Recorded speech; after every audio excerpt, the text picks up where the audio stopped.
ใช่ไหม Hello. Mike. Hey. I don't know what happened. No problem. I guess the technology. No problem. But No problem. it never been my fault. Sorry. God, I think I hit something. บอ Is everybody back on? And I'm trying to. We had about 40 people on the line. So right now it's about 22. Hold on a second, okay? ฟังอะไรมันไม่มีใครมาดูเลยเนี่ย เอาพ่อเขียนดูไม่ใช่เหรอ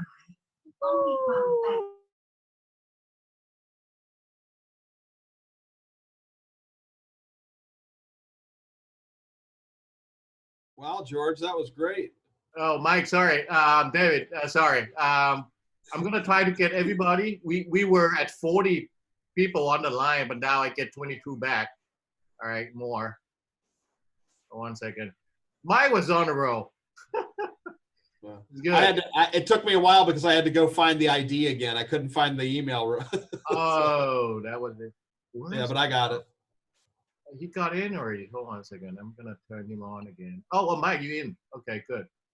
All right, now we back to 26. Hold on. Wait until 30. That was good.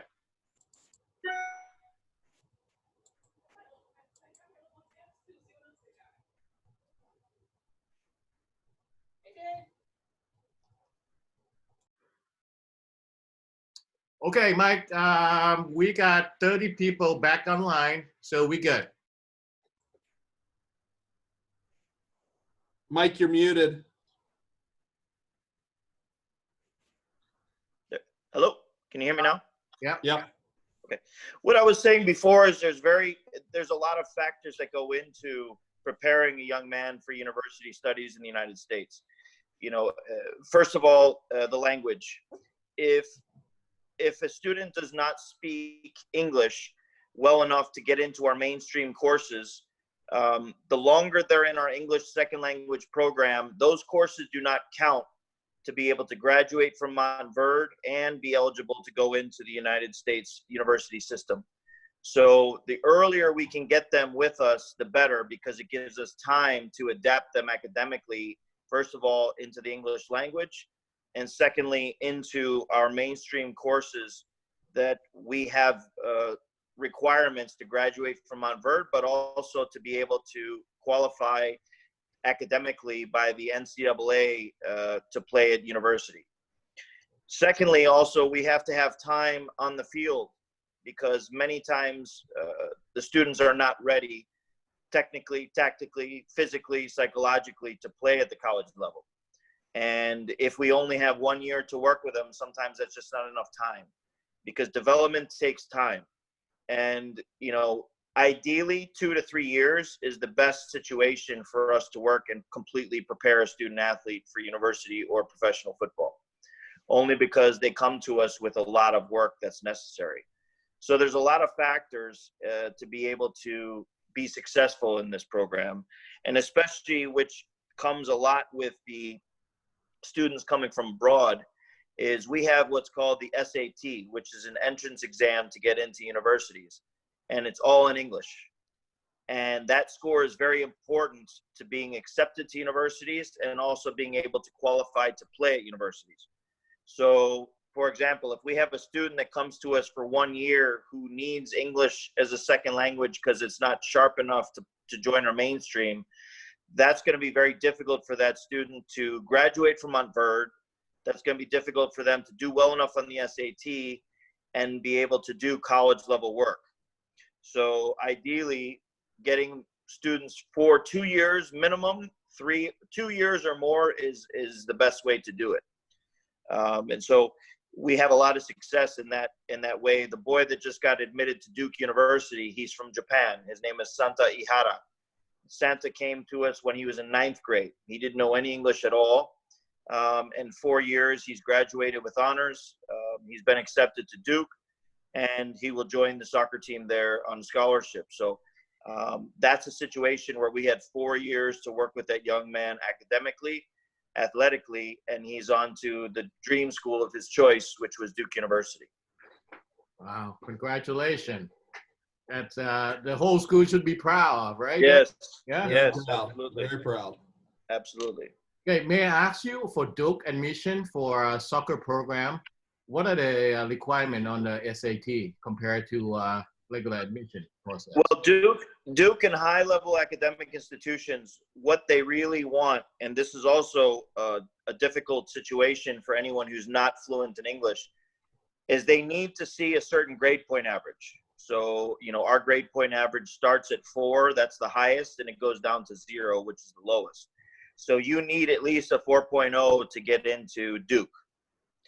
You need a minimum SAT score of 1350, which is pretty high, and that's the minimum. And that was one of the things that Santa really had to work on because of the language barrier. He was at a 1300, and he needed at least a 1350, 2 scores combined, math and English. And then they look for what type of classes that you take in your academic curriculum. So we have an advanced placement system of education. We don't do the IB program at Montverde Academy. We have advanced placement. So they do look at how many advanced placement courses are you taking and what are your grades in those courses. So they're looking at your grade point average. They're looking at your SAT score. They're looking at your academic curriculum and what courses you're taking and what your performance is on those examinations. So there's a lot of factors academically that goes into getting into Duke University that can be very difficult if language still is an issue. And of course, that's not to also belittle the point that he has to have the quality to play in the best conference in the country, which is the ACC. Duke is a very, very high-level soccer program, and they're playing against the best soccer programs in the country every single year. So Santa has to have what it takes academically. He has to have what it takes in terms of his level of English. He has to have what it takes athletically. And, you know, that's very difficult to do if you don't have time, because that type of development takes years to get to. Yeah, that's, well, when I met you the first time, that's what you told me, that you are there to prepare for kids to go to college. Yes. So the sooner for the transition and preparation is the better. And this case is almost 4 years, right? Yes. Yeah, and 4 years is ideal, of course, but I would say for sure 2 years minimum. Yeah. Because when the development process at Montford is always the same. When we get a student athlete in their first year, it's a huge adaptation process. And that's no matter where they come from in the world, because they're in a new country, they're with a new language, they're with a new soccer program, they're with new roommates, new teachers, new food, new climate, new everything. And that takes time as a human being to get used to. And I would say the first 6 months, we had a boy named Du this year from Thailand. You met Du when you were on campus. Mm-hmm. You know, and his big adaptation was we didn't have many people that could speak Thai. So his ability to communicate with people, you know, was very visual. And so his first 6 months, of course, was adaptation period. Now he's starting to speak English fluently, and now his development process is changing. But, you know, if you go to practice and you don't understand the coach, and you're in a dormitory and you don't understand the people, that can be very difficult to deal with. So the first year is usually a huge adaptation process. And then the second year is always the same. They fly because they're used to the school, they're used to the country, they're used to the food, they're used to the climate. And now it's just a matter of really development taking place. So, you know, if you only have 1 year, sometimes it's not enough time because the adaptation is not complete and you never see the full version of what you can be in just 1 year. So that's why, for me, at least 2 years, if not 3, is ideal for the entire process to be successful. Now, the boy we had from Japan named So Shun, he came in 1 year, but his English was quite strong when he arrived, and he got a scholarship to go to University of Pittsburgh. But still, he was a postgraduate, so he had already graduated from high school, so academically it was okay because he had solid grades coming from Japan. But that situation does not happen too often. Yeah. And then on this call, you know, we have a few family and player from UK. That's a few of them are also postgrad. They are A level right now. Okay. Okay. Yeah. So and that really comes down, you know, that would be specific cases, each and every one of them, because if they're in A levels, you know, the NCAA, which is the governing organization over college sports, you know, they look at everyone's file and their academic profile individually. So, you know, it really would depend what courses A-level they're taking, what year they're in, what they did beforehand, because they do count graduation. When you complete your GCSEs, that's technically graduation for them. So it can be complicated at times, but at the same time, we have had people coming from the UK and the British system that are just fine. We would just have to really take a look at their academic profile, their transcripts. And the good thing is we have a lady in-house named Sue Tutora who's very good at understanding these types of situations that can give us a read on where they would be. Okay, good. Well, thank you. All right, so I have, well, thank you, Mike. And let me open up the floor just in case anybody have question and answer that you can help in. I know that Aaron, we have two players, female players. One is a national player from Philippines, her mother on the line, and another one is a national player from Thailand. Great. Both female. And, okay. I think you mentioned something that your team is #1 in the nation right now. Yeah. Yes. Yeah, we have the girls soccer program has been in existence, I think, since 2011. And every single year they've been gradually getting better and better and better. They've won the national championship. I think this year they were #1 in the country. And this is the first year that they have an academy program. Oh. So their academy program is called Montverde International Football Club, MIFC, to where they have, I think, around 40 student athletes from around the world training there full time. We do have a girl that played for Jamaica in the World Cup for the girls. That was an 11th grader, and she's going to, I think, Florida State University on a scholarship. I think she was the youngest player in World Cup history. Yeah. She played in the World Cup, in the full women's World Cup for Jamaica.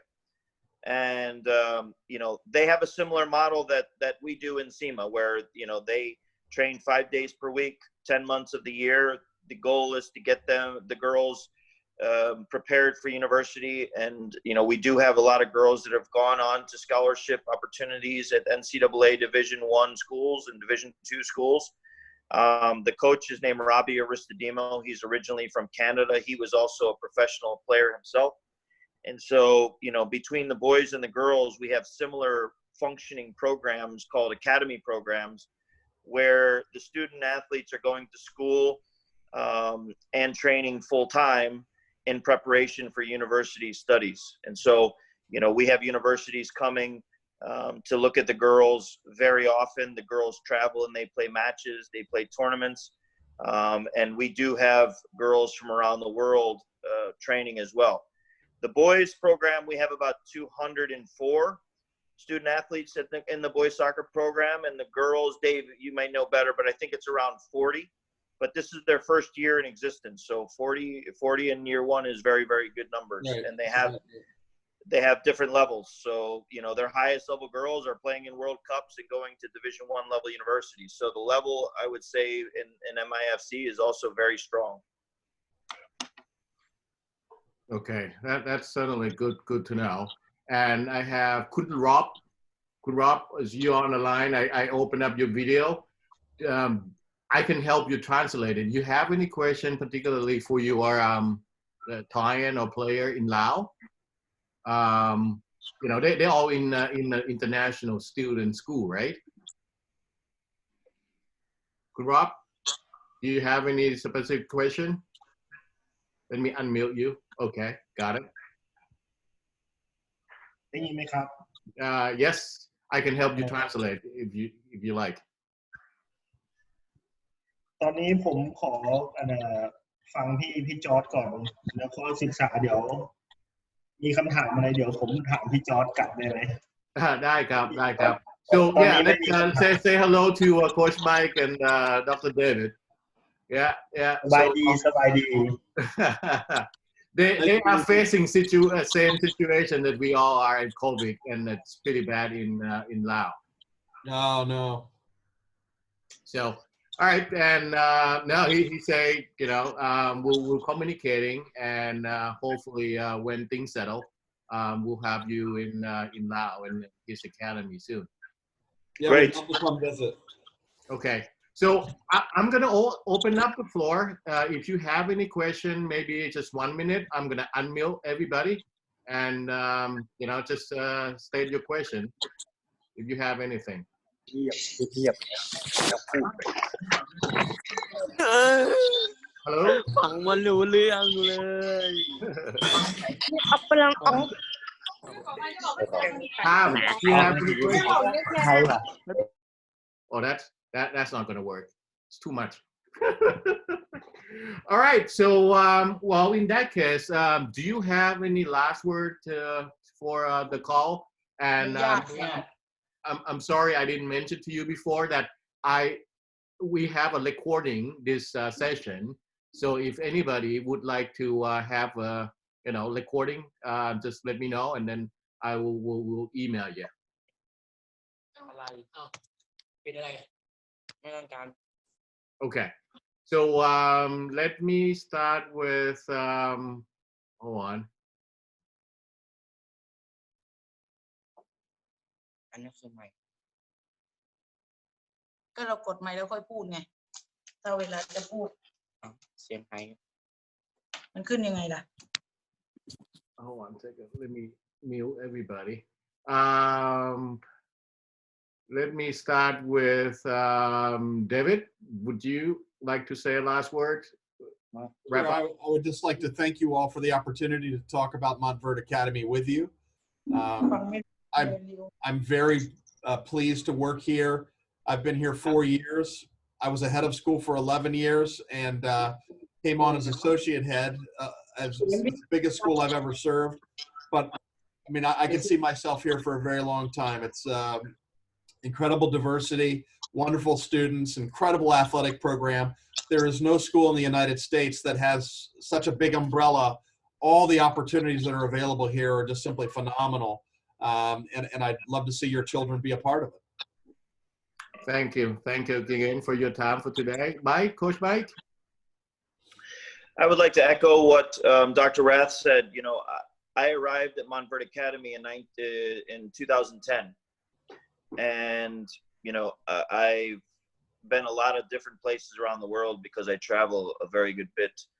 And for me, I always tell the headmaster, you know, this is where I want to be, you know, for a very long time, because I believe in the mission. I believe in the school. I believe in the academics. And of course, I believe in what it is we do. And the one thing that I want everyone to know is that we believe in providing opportunity through education and sport. And when you combine those two together, it's a very powerful equation, because it allows for children to really achieve or go after trying to achieve their dreams. But if they should not get exactly where they want to go in the game of soccer, they're still prepared for life. And that, I would say, is the biggest mission of SEMA, is that we want all of our youngsters to dream and to dream to be professionals and go for that. And also some of them have dreams to play in college, and that's our dream. So their dream is our dream. But at the same time, what comforts me at night is knowing that no matter what happens, they're going to be just fine, because I know they're prepared for life in the work field, they're prepared for life in the family, and they get those skills of life learning through sport.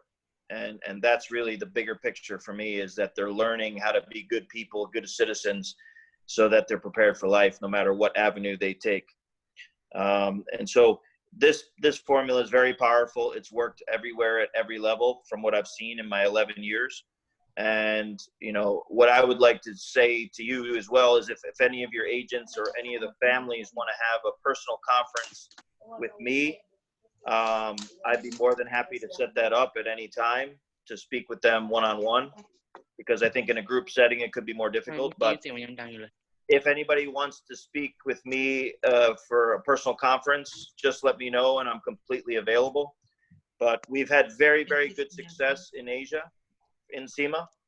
And, I look forward to developing this side of the world in our program further through you and your contacts. So I very much appreciate the opportunity to speak this morning, and I'm available at any time to go further with any families that may want some one-on-one time. I can certainly arrange that.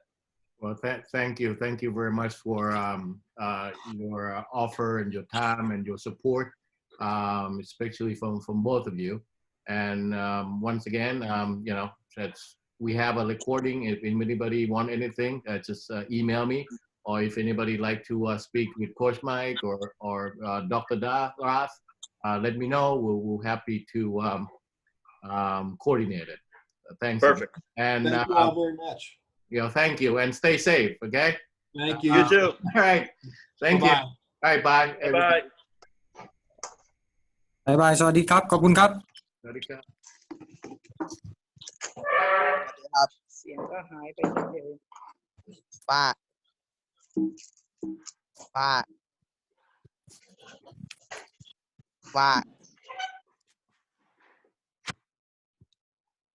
ฮัลโหล